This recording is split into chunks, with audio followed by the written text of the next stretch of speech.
Okay, thank you for coming, everyone. So we're going to start, you think you want to? Yeah. So we start the second session of this one-day conference.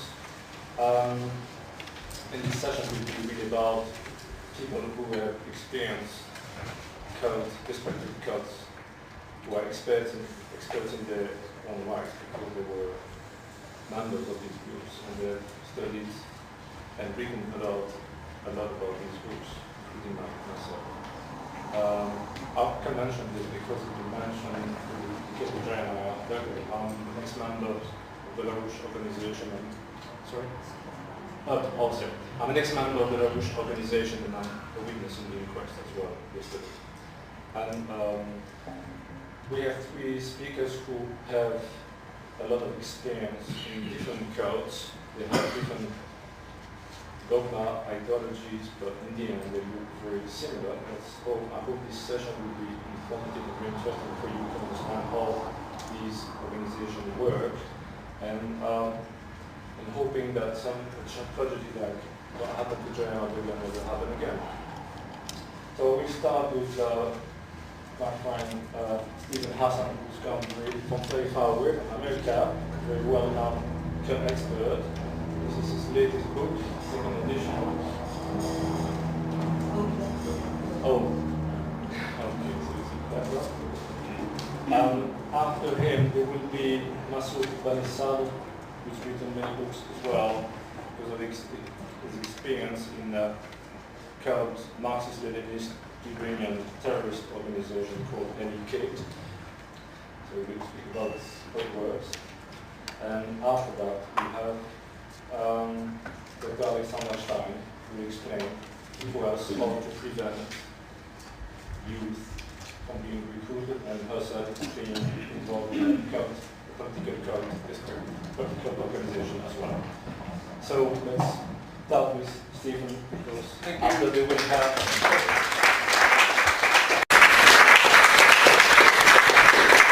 Thank you very much. I don't want to lean over, so I'll talk loud, if that's okay with you. Thank you for inviting me to participate. And very briefly, I come from, as Eve correctly said, I was involved with a destructive cult myself. I was recruited at 19, deceptively, which is one of the themes. But before I have a few other slides. This is the key question. It used to say, how would anyone know if they were under mind control? But over the years, and now with our present understanding of the need to change current laws around the world to understand mind control, brainwashing, we're using the legal term undue influence, because that best describes what it's really about. It's the exploitation and manipulation of someone with power over someone else to make them dependent and obedient, which I will get into. How would anyone know if they were under mind control or undue influence? The answer is, when I was under mind control, I didn't know. My family said I was brainwashed. I was in a cult, but I didn't believe them. I thought I had a higher truth. I was raised in a conservative Jewish family, and yet within a few months I was believing the Holocaust was necessary because the Jews didn't accept Jesus. I was following a fat billionaire named Sun Myung Moon, who claimed to be the Emperor of the Universe. In fact, the BBC did an excellent documentary called Emperor of the Universe. It's on the internet. I believed he was my true father, and that was my true mother. Milton and Estelle Hassan were my physical parents only. I came to believe Satan was in my family. Satan was everyone who wasn't part of the group. This black and white, all or nothing ideology that Chip Roulette talked about. He has the Guinness Book of World Records for mass weddings of strangers to each other, because he will say, you marry you, and you marry you. That's just one of many of these. This was the Bible, better than the Old and New Testament. And we would bow to the floor when he came into the room. He owns the Washington Times newspaper. He was crowned the Messiah at Senate Office Building. That was me in 1977. I got out of the cult in 1976. But I hope you have a handout of this continuum, and it's this that I have such a limited amount of time that I want to spend the most attention to. It's an understanding of how to think about influence, healthy influence and unhealthy influence. Healthy influence can be summarized as respecting the individual, their conscience, their values, their personalities, their uniqueness. Healthy values about love, family, connection, freedom to access information, where organizations tell you upfront who they are, what they believe, and what they expect from you once you get into it. And one theme with groups on the destructive end of the continuum is that they lie. They lie by withholding vital information, distorting information, or outright lying. So when I was approached, when my girlfriend dumped me and 3 women pretending to be college students approached me in the cafeteria, and they talked about idealistic, changing the world, making the world a better place. I said, are you part of a religious group? Oh no, not at all. We're just a student organization. Lie. And if you go to my Freedom of Mind website, look up the Moon Organization, with the help of a private investigator friend, we have a list of front groups of the Moon Organization that's 70 pages single-spaced. Recruiting fronts, religious fronts, cultural fronts, business fronts, religious fronts, etc. Different names for different things. In my work, the honest, trustworthy, respects the uniqueness of the person is healthy influence, healthy organizations where leadership is honest. Is there such a thing? I hope so. Trustworthy, accountable, transparent. Is there any way to focus this? It's a little out of focus to me. Anyway, you get the gist. All of this is in my book and on my website. Destructive groups, it's about cloning, it's about fear, it's about guilt, it's about dependency and obedience. And just to be very clear, I came from a very healthy, normal family, extra honor student. I skipped 8th grade. I was reading postgraduate level at 10 years of age. I was not a joiner. I was not looking to change religions at all, and yet within a period of a few weeks of recruitment, indoctrination, incremental indoctrination through the use of hypnosis, through the use of very sophisticated mind control techniques, my identity was disoriented and confused and broken down, and I was surrounded with members, and part of what we've learned in social psychology is that we are wired to adapt. We are wired as human social beings to conform to what's happening for our survival, quite unconsciously. And we're wired also, because we're all children, to follow who we perceive to be legitimate authority figures. We are also, as human beings, working off of scripts. Chip Relay was talking about this a bit, but the notion of, who am I, and what's my purpose in my life, etc., can be disoriented, and a new belief system can be installed. And what happens, speaking as a mental health professional, is what we refer to as a dissociative disorder. In fact, in the Diagnostic Manual of the American Psychiatric Association, there's actually a category that describes brainwashing and as a dissociative disorder. I'm trying to talk quickly. The person who helped me in my exiting from the group, I think I don't have this slide because of time, was Robert J. Lifton, who you may know from the book Nazi Doctors, but he wrote an earlier book in 1961 called Thought Reform and the Psychology of Totalism. It was about Chinese communist brainwashing. What is brainwashing? And he was an Air Force psychiatrist at the time, and he and a number of other mental health professionals like Louis Jolyon West, Edgar Schein, and Margaret Singer, their task in the 50s was, what is brainwashing? And it's their work that this model is based on.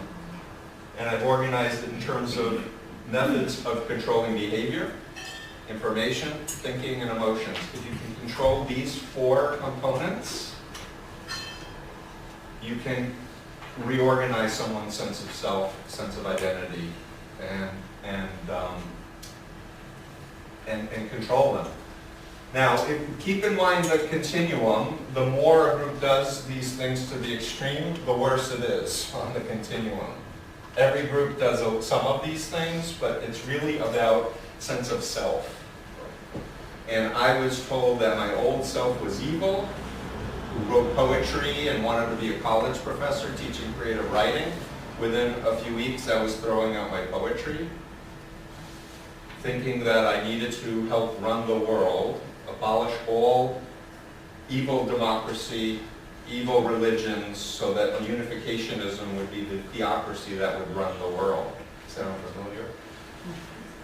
The more you can control their physical reality, sleep deprivation is a universal mind control technique. But things like changing people's names, dictating where they live, how they dress, what they eat. You can go through these. It's in the handouts, and it's on my website as well for those watching the video.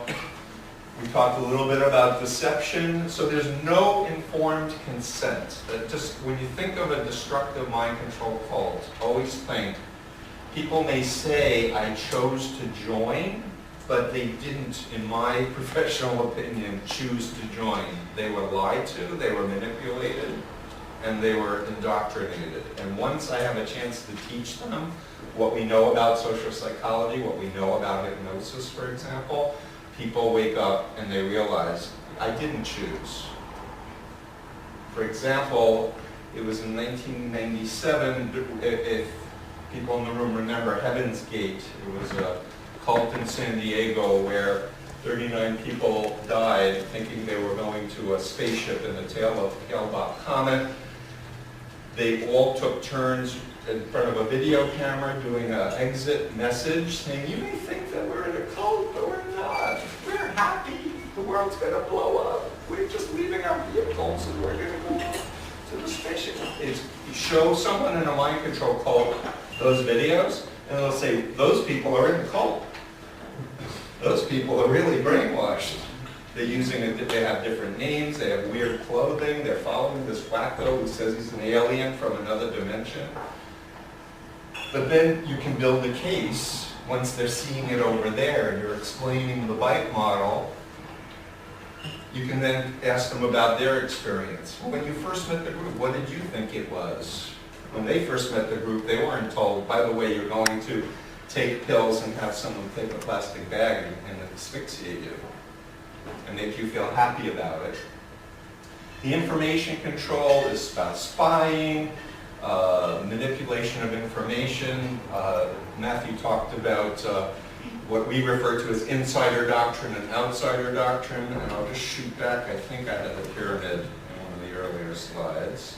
Forgive me for, and you have the United Nations Universal Declaration of Human Rights, which is the basis of all of my work. But reality is different depending on where you are, in the pyramid or in the fringe. You can be living on your own but totally indoctrinated.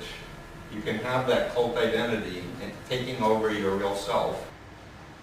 And so right now, governments are talking about self-radicalized people going into Islamist cults, but they're not self-radicalized, they're influenced. They're being recruited online, I got it. They're being recruited and indoctrinated online. Maybe there are individuals that are interacting with them. They may be living outside of a compound or a situation. They are not self-radicalized. They are being recruited and indoctrinated into a destructive cult. And just going back to the bike model, forgive me for the flashing of everything. We talked about guilt, confession. Every piece of information is used to manipulate and break someone down. Thought control. The doctrine is seen as the truth. Lifton called it the sacred science, but it's this black and white, us versus them, good versus evil, very simplistic, but overarchingly replacing people's subtlety and complexity of what is real into this us versus them reality. We are of God, they are evil. We are of the proletariat, they are the bourgeoisie, or whatever. I was taught in my cult to do thought stopping, which is basically a behavior modification technique to shut down negative thoughts.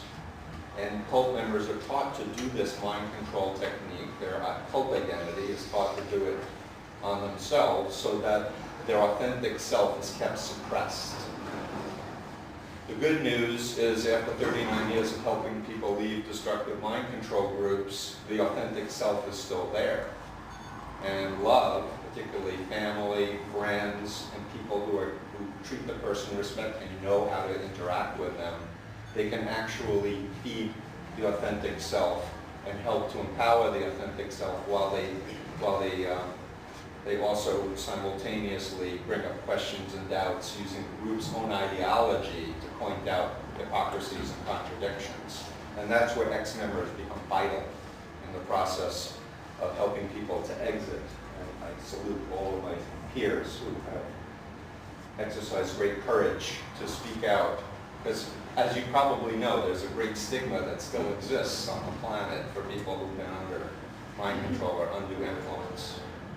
Because the general tendency in social psychology is what we call the fundamental attribution error. I know it's a lot of academic sounding words, but the fundamental attribution error that people make is when they're trying to understand another person's behavior, they overestimate individual variables and underestimate social environmental variables.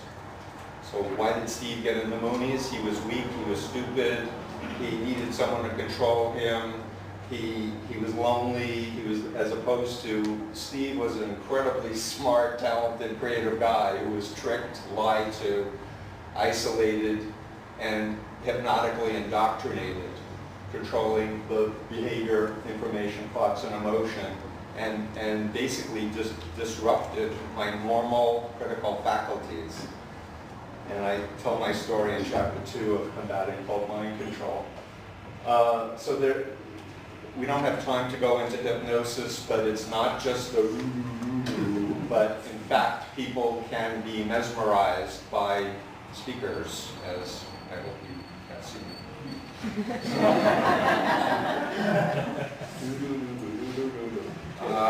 Emotional control. The emotional control is essentially making the person feel special and chosen. They're going to help save the world, on the one hand, like a big pup. But the rest is guilt and fear manipulation. And the universal mind control technique is what I refer to as phobia indoctrination. The deliberate implantation of irrational fears that if you ever leave the group or even question the leader, terrible things are going to happen to you. And in my book, Freedom of Mind, I have a whole chapter of 4 pages, single spaced, of the most common phobias I've dealt with in my practice. You're going to get cancer, you're going to be hit by a car, the world's going to blow up if you leave. But in the mind of someone under mind control or under undue influence, they can't imagine leaving the group being happy and fulfilled. Just as someone who has a phobia of an elevator can't imagine getting in an elevator riding safely and comfortably. And the moment they can, someone teaches them what a phobia is and the difference between a legitimate fear and an irrational fear, and breaks it down to changing the images in their mind and their self-talk and doing breathing techniques, and they can start taking an elevator, they're free. They have the choice to still walk up 30 flights of stairs if they want to, but they're also free to get in an elevator and ride. When people in cults meet former members who are happy and healthy, it's very threatening to the mind controllers. And so therefore they have to demonize the ex-members and say, if you leave, terrible things are going to happen, and demonize the ex-members. But it's those of us who have left and said, no, actually, God exists outside the Unification Church, and thank you very much, I'm happily married with a child, and I have 5 minutes left. Why did I fly from the U.S., paying my own way to come to the inquest? Well, ever since I heard about Jeremiah, get emotional. identify.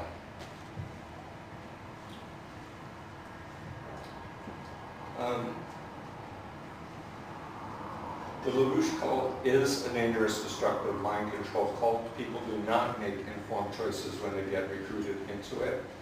They are isolated and alienated from family and friends.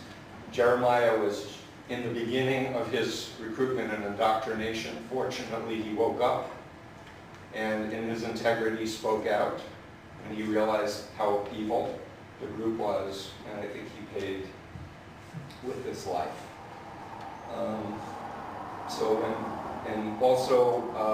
I asked Eve if he'd be willing to put his story in chapter 6 of this, so LaRouche is in it, and Justice for Jeremiah is in this volume. But in this book, I've also added human trafficking victims. People don't think pimps are like cult leaders doing the bite model, but they absolutely 100% do. I've added Masood's story and Islamist terrorist groups because they're cults. They do behavior control, information control, thought control, and emotional control to make a new identity that's dependent and obedient. And it's not permanent, and people are not evil for getting influenced into a mind control cult. I know I have to wrap up, but I just want to go back to the fundamental attribution error. Look up Social Psychology 101 courses, they're online. Look up the Asch Conformity Study, ASCH, the Milgram Obedience Study, MILGRAM Obedience Study, and the Zimbardo Prison Study. Those three experiments are the fundamental foundation for understanding how we as human beings are wired to conform, to follow who we perceive to be legitimate authority figures, and follow social scripts. And if you understand those three experiments, everything else that you will learn from my other speakers and understand about LaRouche will fall into place. That people are basically, they don't want throwaway people. They want bright, ambitious, idealistic people who are going to have a lot of energy and a lot of power. Someone asked, what does the cult leader get out of it? And Chip correctly said power. That's my #1 answer. But money and sex is the #2 and the #3 motivation of all of these destructive mind control groups. I would add that leaders typically are narcissists, incapable of empathy, therefore incapable of love. That's a feature of most of the perpetrators who are running these groups. And we need to, I'm hoping, to use this tragedy with Jeremiah to educate the people, yes, about the far right and LaRouche, but there are thousands of other cults that are much bigger and much more dangerous, and the public needs to understand undue influence. And so it's with that I will wrap up, and thank you for letting me speak.